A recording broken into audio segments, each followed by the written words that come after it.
우리 예수님께서는 우리들의 집을 짓는 데 있어서 모래 위가 아니라 반석 위에 집을 지라 말씀하셨습니다. 시편 127편 1절에도 여호와께서 집을 세우지 아니하시면 세우는 자의 수고가 헛되며 여호와께서 성을 지키지 아니하시면 파수꾼의 깨어 있음이 헛되도다 그랬습니다. 우리가 아무리 집을 잘 짓는다 해도 하나님께서 지으셔야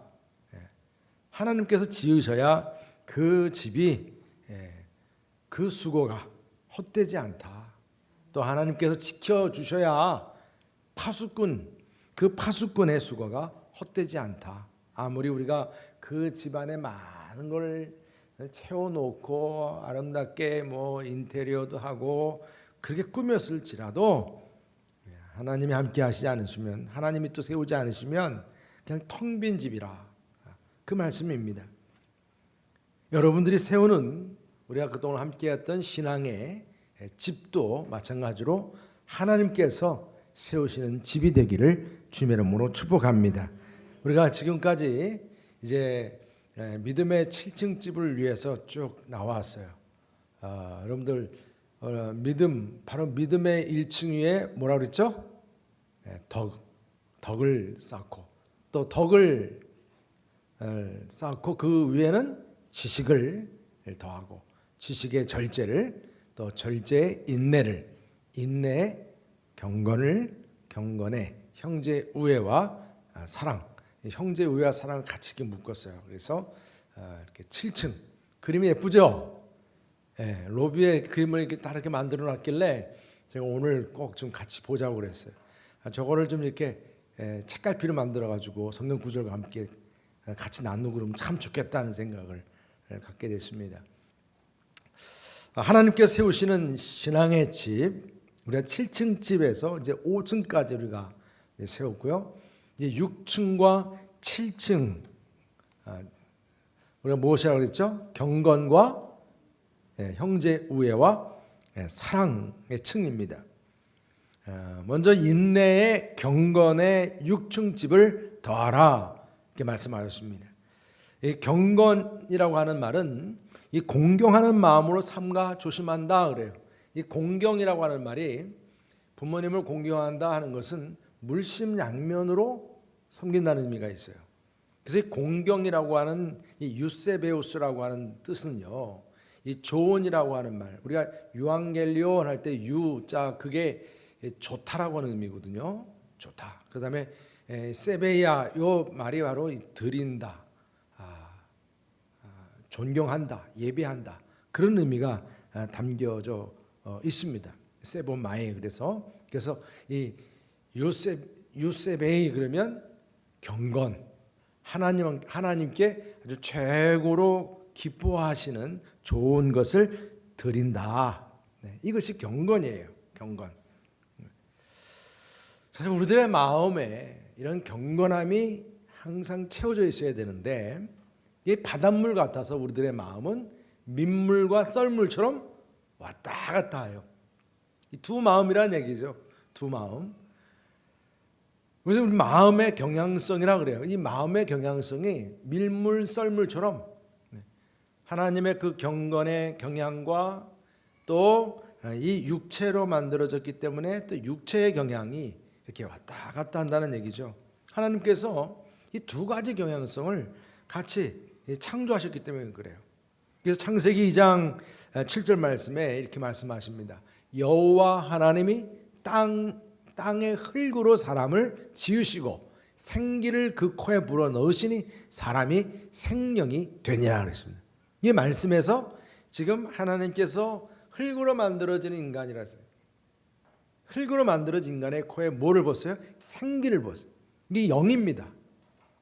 이 생기가 바로 하나님의 경향, 거룩을 말합니다. 그리고 육체, 이 땅의 흙은 우리 육체를 말해요. 육체. 그래서 눈에 보이는 이 육체의 경향인데, 끊임없이 우리 육체 안에서 일어나는 욕망, 또 식욕, 여러 가지 또 탐욕, 그렇죠? 성욕, 이런 여러 가지 욕심들을 포함하는 내용들입니다. 그래서 하나님을 향한 경건의 경향은 성령의 성품이라. 그럼 우리 이 육체를 향한 경향은 죄의 성품을 이렇게 대표합니다. 그래서 사도 바울은 갈라디아서 5장 17절에서 이렇게 유명한 말씀을 주셨죠. 육체의 소욕은 성령을 거스리고 성령은 육체를 거스리나니 이 둘이 서로 대적함으로 너희가 원하는 것을 하지 못하게 하려 함이니라. 그랬어요. 서로 둘이 대적을 해요. 우리 안에 밀물썰물처럼 움직이는 육체의 경향과 이 경건의 경향 두 가지가 말입니다. 그래서 서로 대적한다는 얘기를 주고 있는데 이 말은 뭐예요? 우리의 마음의 성령의 소욕이 이겨내고 이제 그렇게 됐을 때는 우리의 마음의 진정한 평강과 하나님이 원하시는 일이 가능해진다는 것을 말씀하고 있습니다. 아담이 하나님으로부터 받은 명령은 그 동산 중앙에 있는 선악을 구별하는 나무를 먹지 마라. 그 열매는 먹지 마라. 이 하나님 명령입니다. 뭐 왜라고 우리가 물어볼 이유가 없어요. 그렇죠? 물고기에게 너 물 바깥으로 나오지 마. 왜라고 한 이유가 없어요.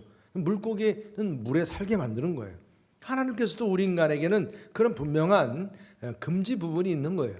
그런데 그 호기심 때문에 또 그것 하나님처럼 되려고 하나님께서 하지 말라는 선악과를 따먹고 이 우리 안에 있는 하나님의 경향이 떠나가 버리고 죄의 경향이 서게 된 거죠. 육체의 경향이 극대화됐어요. 그래서 아벨을 죽인 가인 그 아들 역시 이 한 사람을 죽임으로 인해서 이 최고의 어떤 죄의 성품을 드러내는 대표적인 인물이 되고 말았습니다. 이런 죄성이 계속 퍼져나가면서 노아 시대에 가서는 이 육체의 경향인 죄성이 편만해졌다 그랬어요. 하늘에 닿았다라고 할 정도로 그렇게 이제 편만해졌어요. 이러한 죄성들이 결국 여러분들 대표적으로 택함 받은 이스라엘 백성들이 이제 가나안 땅을 향한 광야의 삶을 하나님께서 이제 살게 했죠. 훈련시켰습니다. 그런데 여러분 이 약속의 땅을 바로 눈앞에 두고 시딤이라고 하는 곳에서 그 정욕, 육체의 그 경향에 이기지 못해서 정욕의 눈이 어두워서 그 모압의 여인들과 음란에 빠져버립니다. 여러분 우리의 이 육체의 경향성은 훈련이 필요 없어요. 노력하지 않아도 그냥 저절로 세상 속에서 우리는 죄를 짓고 이런 육체적인 경향성이 드러나게 돼 있어요. 갓 태어난 아기에게도 뭐 이런 죄에 대해서 특별히 가르쳐 주지 않아도 알아서 자기 것 챙기고 막 욕심 부리고 싸우고 그래요. 그러나 이 경건의 경향은 훈련이 필요하다. 노력해야 한다. 그래서 죄의 경향성이라고 하는 것은 극적인 어떤 타락과 죄악상을 가지고 오게 하지만 이런 하나님의 경건은 또한 분명한 하나님과 우리 사이에서 주어지는 분명한 경계선을 이 세상과 이루게 하는 것을 볼 수가 있습니다. 그런데 이렇게 이 세상 속에서 육체의 경향에 빠져서 극적인 타락과 죄악상에 젖어 있던 이 세상 속에서 하나님의 진노의 칼을 든 한 사람이 나타났습니다. 대제사장인 아론의 손자이고 엘르아살의 아들 비느하스입니다. 그 비느하스는 그 당시 이 경건성을 지키고자 창을 들고 말입니다. 지성소로 들어가서 그 지성소를 더럽히는 성소를 더럽히는 두 남녀 그들이 거기서 정말 육체의 정욕에 아주 최극을 보이고 있는 그런 가운데 있을 때에 그들의 그 배를 뚫고 뚫었습니다. 그 칼로 말입니다. 이 순간에 그들이 그 자리에서 즉사하게 되는 그 순간에 24,000명이나 죽게 했던 연병이 끝났습니다. 이게 민수기 25장에 나오는 말씀입니다. 비느하스의 그 창으로 말입니다.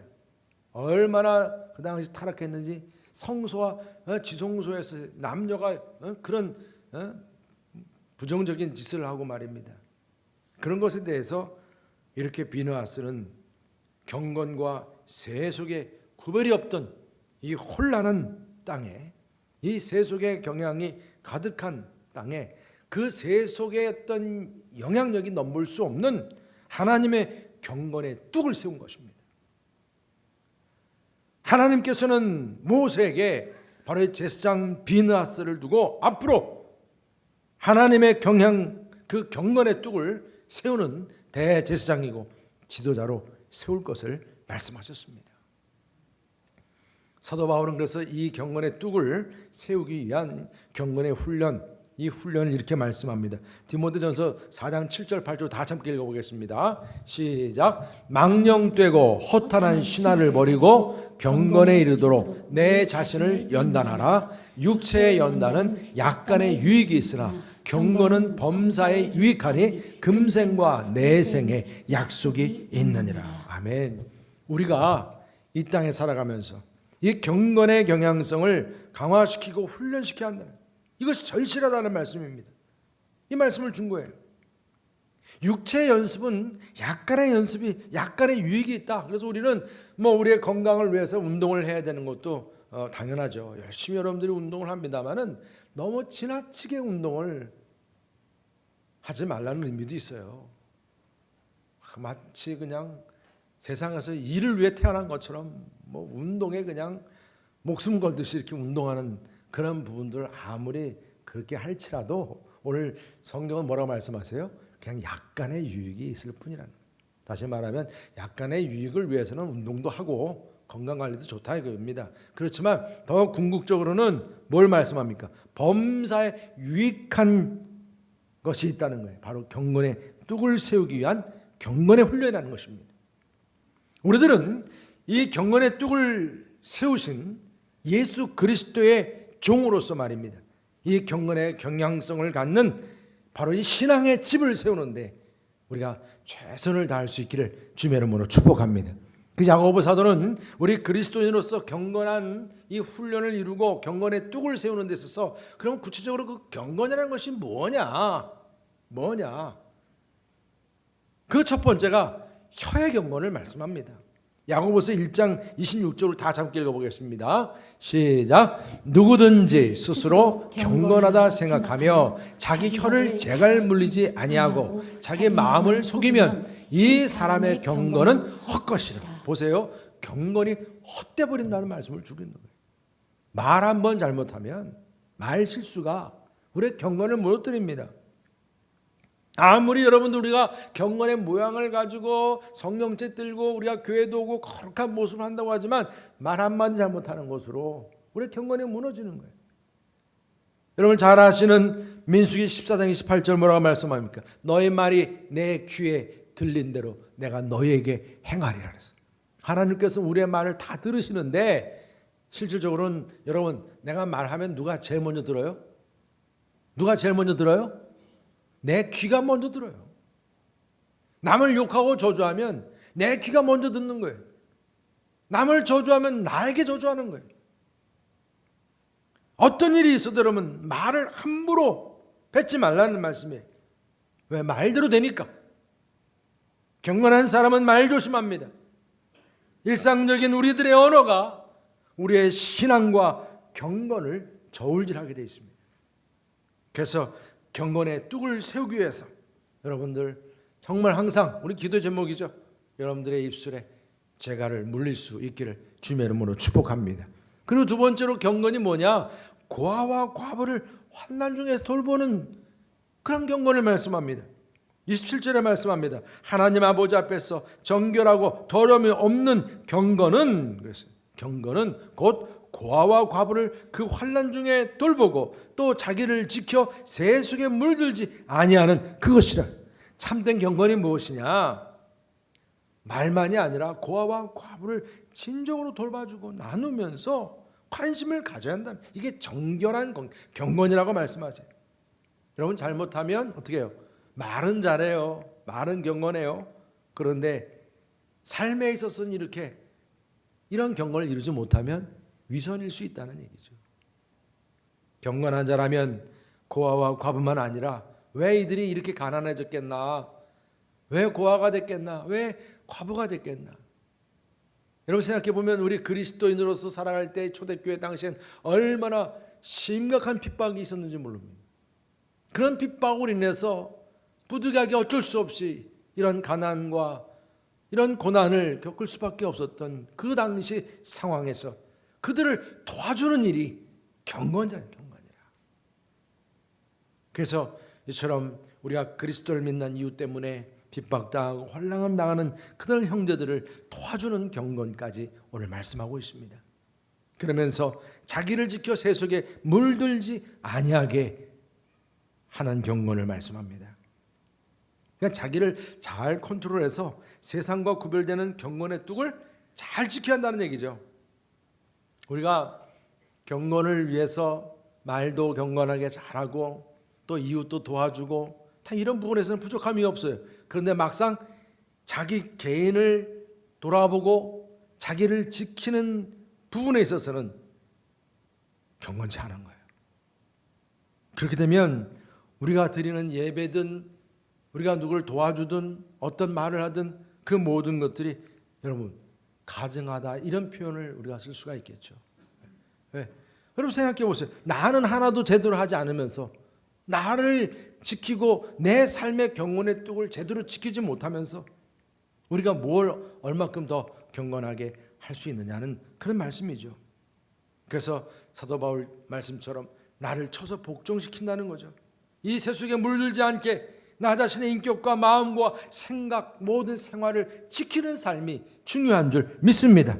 그래서 우리들의 경건이 말로만이 아니라 또 여러 가지 우리가 경건의 뚝을 지키면서 나 자신을 지키는 이런 삶만이 아니라 우리들의 그 이웃들 가운데 어려움을 당한 우리 형제들 그들을 물신양면 함께 도와줄 수 있는 이런 경건함이 우리 모두에게 함께 할 수 있기를 주님의 이름으로 축복합니다. 그리고 이제 마지막으로 이 경건의 형제우애와 사랑의 7층 집을 이제 더하라고 말씀하세요. 자, 여러분들 빌딩 이 정도 세웠으면 참 대단하죠. 네. 7층까지 세우신 거예요. 여기 형제우애라. 이게 여러분 잘 아시는 단어가 있어요. 여러분 많이 들으셨어요. 필라델피아. 많이 들어보셨죠? 네. 필라델피아. 이게 바로 형제우애라는 말이에요. 필이 사랑이라는 의미고 아델포스가 형제라는 의미. 필라델피아. 바로 이 형제의 사랑이죠. 여러분, 이 형제 사랑이라는 것은 우리가 핏줄을 같이 나누는 형제들끼리도요, 사실 참 소원해지는 경우가 많아요. 부모님이 계실 때는 부모님 중심으로 해서 형제들끼리 잘 모였어요. 근데 부모님이 딱 떠나시잖아요. 그럼 형제 관계가 뭐 마음적으로 그렇게 뭐 멀어진 건 아닌데도 그냥 못 만나게 되고 멀어지게 되고, 그렇죠? 근데 거기다가 또 물질 문제든 아니면 또 여러 가지 감정적인 상황들이 발생이 되면 더더욱이 이제는 남남이 돼버려요. 근데 이 뭐 형제들, 피를 나누는 형제들도 그런데요. 교우들 관계든 뭐 같이 함께 지역적이든 뭐 친구든 같이 연결되는 형제들 관계가 사실은 이렇게 쉽게 변질될 수도 있고 또 약해질 수도 있고 악해질 수도 있다는 것을 우리가 압니다. 그래서 절제의 인내의 경건, 이 경건으로 성숙해졌다면 이만큼 쉽지 않은 일이지만 형제의 우애에 대한 관심과 그 사랑을 항상 명심할 수 있어야 한다는 것을 깨닫게 됩니다. 믿음은 좋아요. 교회는 잘 다녀요. 그런데 형제들에 대해서는 왜 저래? 그러면서 항상 편견을 가지고 그 형제를 함부로 판단하고 말을 한다 이겁니다. 그랬을 때 그 초신자든 아니면 형제든 상처를 받아요. 여러분 이것이 문제가 되는 것입니다. 믿음이 성숙한 성도일수록 더욱 힘써서 이 형제의 우애를 보일 수 있기를 주님의 이름으로 축복합니다. 그래서 베드로 사도는 우리 베드로전서 1장 20절에 이렇게 말씀했어요. 너희가 진리를 순종함으로, 진리를 순종하는데 너희 영혼을 깨끗이 하여 거짓이 없이 형제를 사랑하기에 이르렀으니 마음으로 뜨겁게 서로 사랑하라. 우리 하나님 말씀을 알고 진리를 깨달았으면 이제 형제를 사랑하는 데까지 나아간 거예요. 그렇다면 뜨겁게 서로 사랑하라는 것입니다. 형제 우애의 이러한 그 관계는요, 단순히 혈육의 문제만의 문제가 아닙니다. 뭐 취미가 같고 서로 같이 동네가 같고 같이 학교가 같고 막 그래서 맺는 그런 친구 관계 수준이 아니에요. 여기서 말하는 형제의 우애는 믿음으로 이루어지는 관계인 줄 믿으시길 바랍니다. 믿음으로 이루어진 관계입니다. 여러분, 이스라엘 백성들에게 있어서 야곱의 핏줄들로서 12지파들끼리요 같이 하나님의 그 백성으로 그렇게 12지파로 다 곱게 서로 형제 우애를 가지고 산 게 아니에요. 사사기서 19장 말씀에 보게 되면 정말 지나칠 정도로 지파 간에 싸우다가 이 베냐민 지파, 다른 그 11지파가 연합해가지고 베냐민 지파가 아주 괘씸하다고 다 진멸시킬 정도로 그냥 그렇게 다 아주 그냥 전쟁을 해가지고 다 죽여, 남자 씨를 다 그냥 말려버렸어요. 얼마나 기가 막힌 거예요. 하나님 앞에 나와서 예배를 드리고 형제 우애를 나눠야 될 그런 관계가 말입니다. 이렇게까지.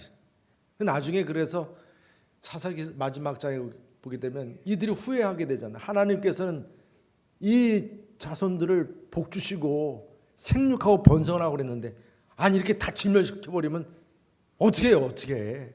그래가지고 자기들끼리 또 그냥 서로 비밀리에 말입니다. 아주.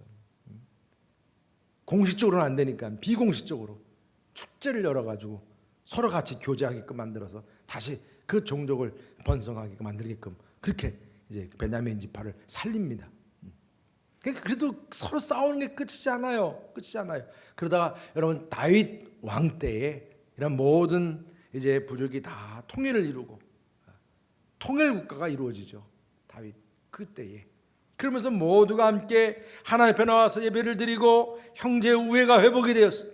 그러면서 다윗이 이제 하나님 앞에 감사하면서 시를 쓴 게 여러분 시편 133편 말씀이죠. 1절에 보면 보라 형제가 연합하여 동거함이 어찌 그리 선한고. 어찌 그리 선하냐. 정말로 선한 게 뭐냐? 형제가 서로 연합하고 동거하는 모습이라는 거예요. 이렇게 형제가 서로 연합하고 동거할 때 하나님께서 축복한다는 거예요. 축복. 할렐루야. 그래서 2절 3절 다 같이 함께 읽어보겠습니다. 2절 3절 시작. 머리에 있는 보배로운 기름이 수염 곧 아론의 수염에 흘러서 그의 옷깃까지 내림 같고 헐몬의 이슬이 시온의 산들에 내림 같도다. 거기서 여호와께서 복을 명령하셨나니 곧 영생이로다. 아멘. 거기서 서로 형제들 관계가 아름다운 거기서 우리 여러분교회도 바로 그러한 곳이 되기를 축복합니다. 서로 같이 함께 하나님과의 담이 무너지고 형제간의 담이 무너지고 서로 용서하고 화해합니다.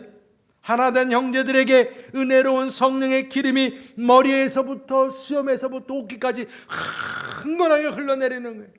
충만하게 넘치는 거예요. 이 기름 부음을 받음으로 주변에 있는 모든 사람들까지 그 향기가 이제 번져나갑니다. 이 기름 부음의 충만함이 그리스도의 성품을 담는 것입니다.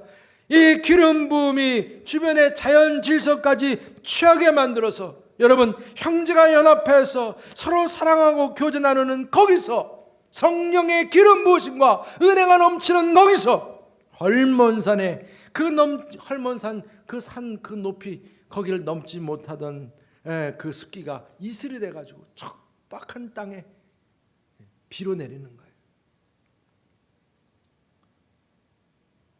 촉촉한 은혜의 단비가 주어지는 거기서 하늘로부터 주어지는 풍성한 공급이 주어지게 됨을 믿으시기를 바랍니다. 여러분 마가복음 2장 말씀에서 중풍병자를 고치려고 친구 넷이서 말입니다. 같이 힘써서 그 침상을 들고 예수님께로 데려가잖아요. 이렇게 연합한 모습. 근데 막상 가보니까 아이고 사람이 많아가지고 예수님께 갈 수가 없는 거예요. 여러분 우리가 연합해서 형제같이 동거하면서 같이 함께 뭔가 하려고 할 때는 하나님께서 우리에게 지혜도 주시는 줄 믿으시길 바랍니다. 지혜도 주세요. 여러분 어떻게 이렇게 그 예수님이 계신 그곳에 지붕으로 올라가서 지붕을 뜯을 생각을 했을까요? 제가 그 말씀 볼 때마다 항상 생각하는 거예요. 하나님이 주시는 지혜입니다. 지붕을 뚫고 그 침상을 내려놓으니까 예수님이 천장에 내려오는 그 중풍병자를 보고 본인이 감동을 받는 거예요. 이야, 그 형제들이 이렇게 연합해서 친구를 이렇게 데려오다니. 여러분, 그 중풍병자가 그 자리에서 죄사함 받고 병이 깨끗이 치유된 줄 믿으시길 바랍니다. 우리가 하나님의 귀한 사명 감당하는 것도 마찬가지예요.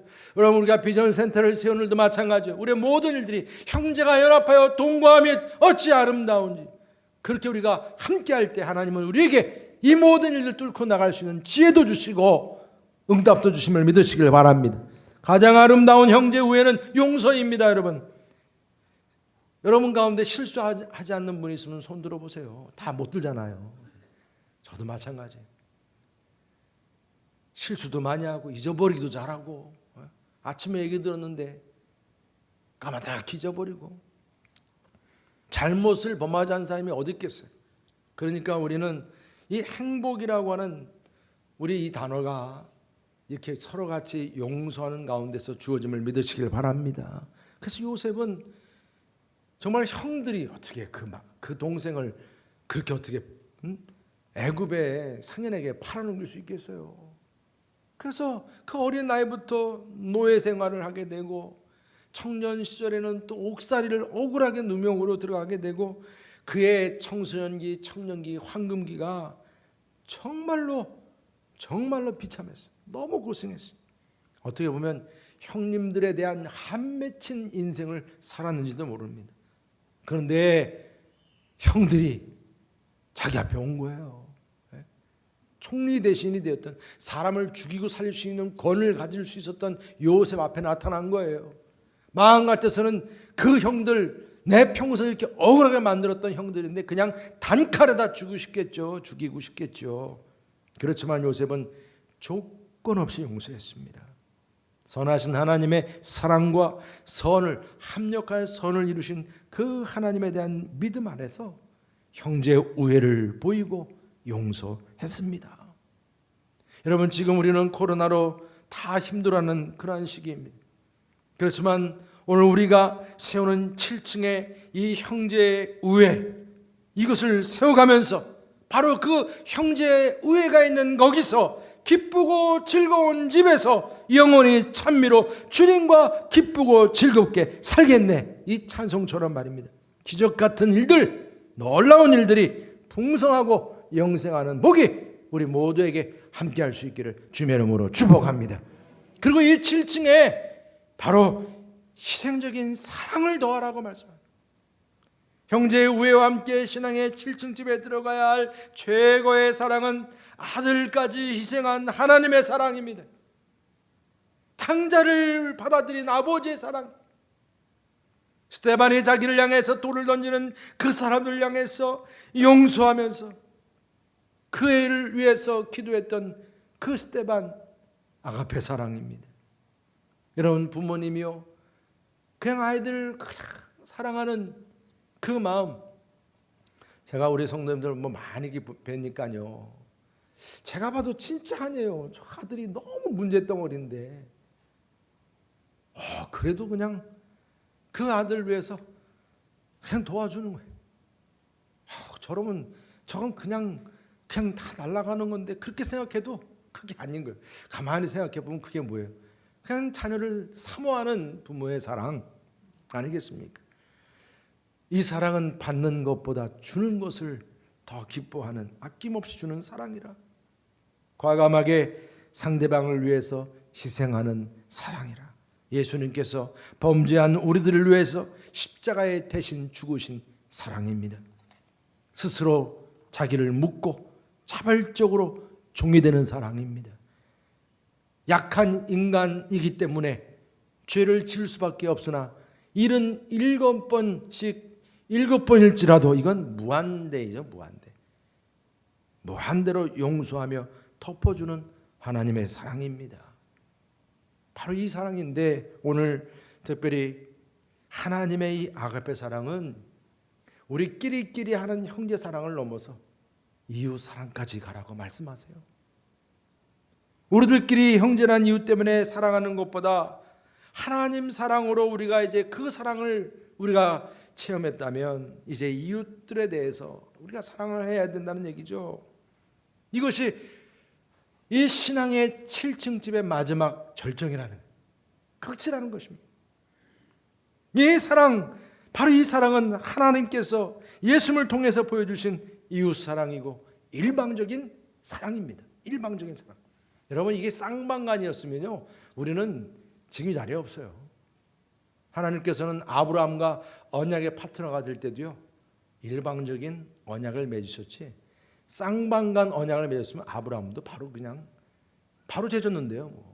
그럼 언약 깨버린 거잖아요. 일방적으로 언약을 맺으셨기에 하나님께서는 우리를 용서해 주시는 거예요.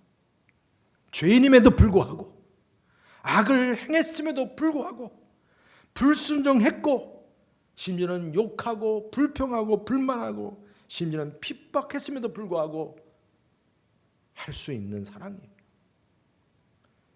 십자가에 못 박는 자들까지도 사랑했던 우리 주님의 사랑입니다. 여기에는 어떤 이유가 있나요?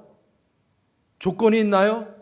그냥 무조건 형제와 이웃을 사랑하는 사랑입니다. 신앙이 무엇인지, 어떤 신앙을 가졌는지,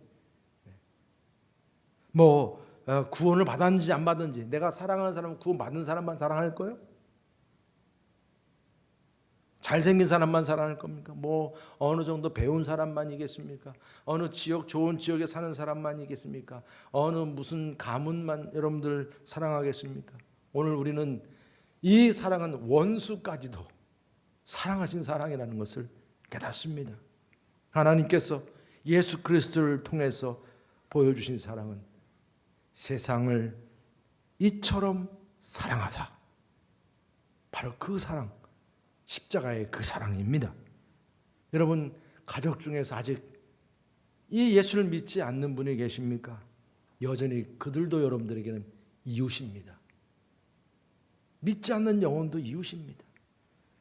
전도 대상자들이고 사랑해야 할 귀중한 이웃이에요. 여러분, 누구에게나 절실한 필요는 그들에게 어떤 명예이든 돈이든 권력이 아닙니다. 영원한 생명인 줄 믿습니다. 하나님께서 독생자를 주셨으니 누구든지 그를 믿는 자마다 멸망치 않고 영생을 얻는다 했습니다. 죄가 우리에게 사망을 가져왔어요.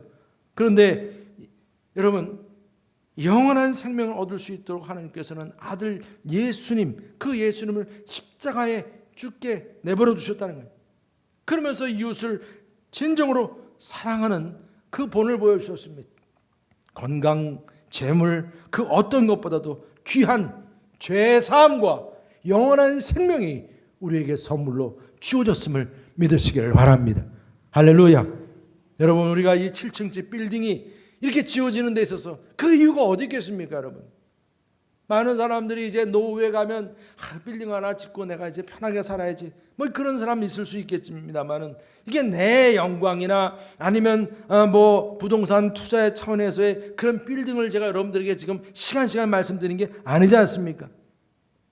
하나님의 신성한 성품을 세워가고 이 귀한 성품을 통해서 그 사랑을 줌으로써 정말 하나님께 영광이고, 또한 이웃 사랑을 위해서 우리가 집을 짓는 그 신앙의 7층 집임을 깨닫게 됩니다.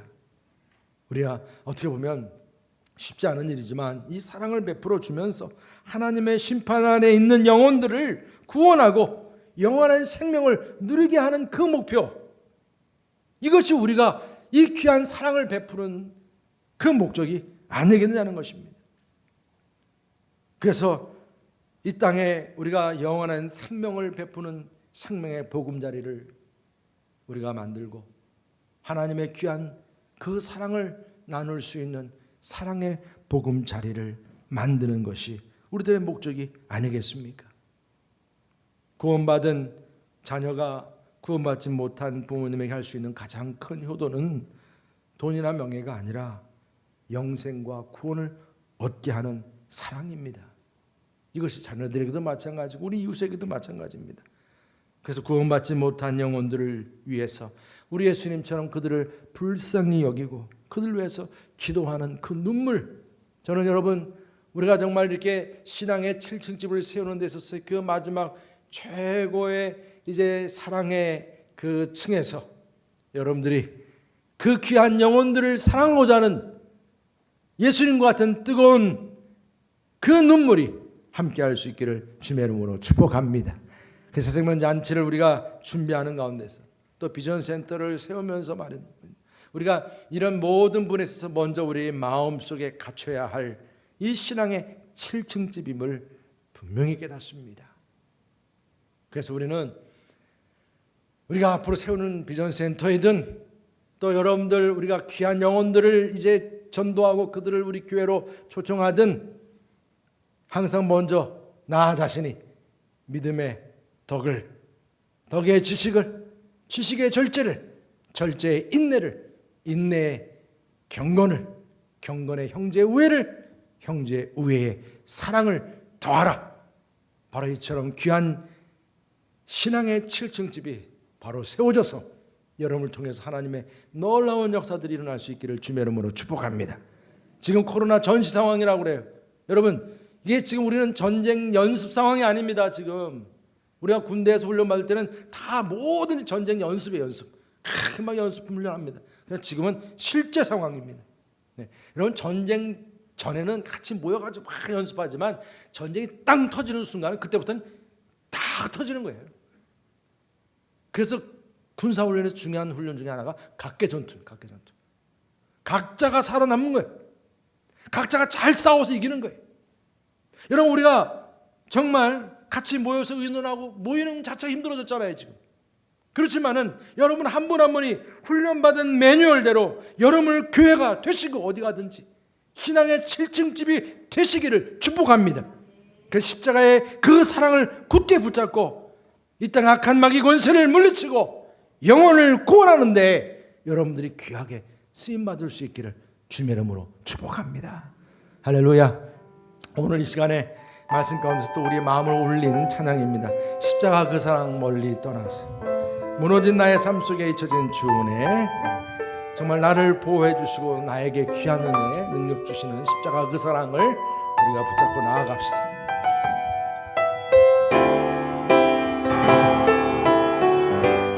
십자가 그 사랑, 십자가 그 사랑 멀리 떠나서 무너진 나의 삶 속에 잊혀진 주의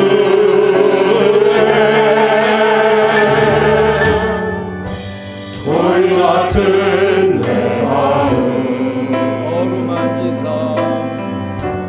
어루만지사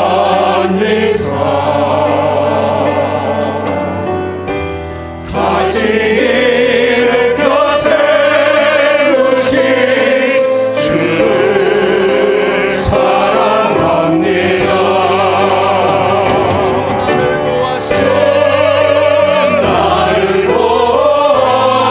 보시고 날 붙드시니 나는 노래로 전기한 주님의 자녀라. 주 나를 보시고 날 붙드시니 나는 노래로 전기한 주의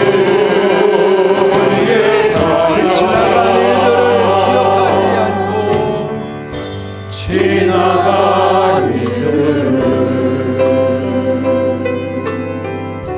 기억하지 않고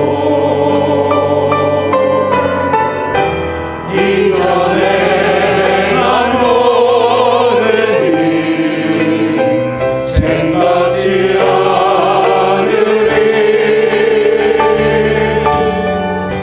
사랑의 강물과 길을 내시는 주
이게 서로 거리두기를 하고서 앉아서 이제는 우리가 이제 뭐 2부 3부는 이제 전체 성도들이 다 차서 이제 앉고 있어요. 그렇지만 거리를 두고 이렇게 앉게 돼 있는데 제 마음에 그런 마음이 생기는 거예요.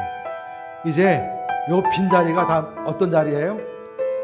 빈자리가 다 여러분들이 데려와서 채울 자리예요.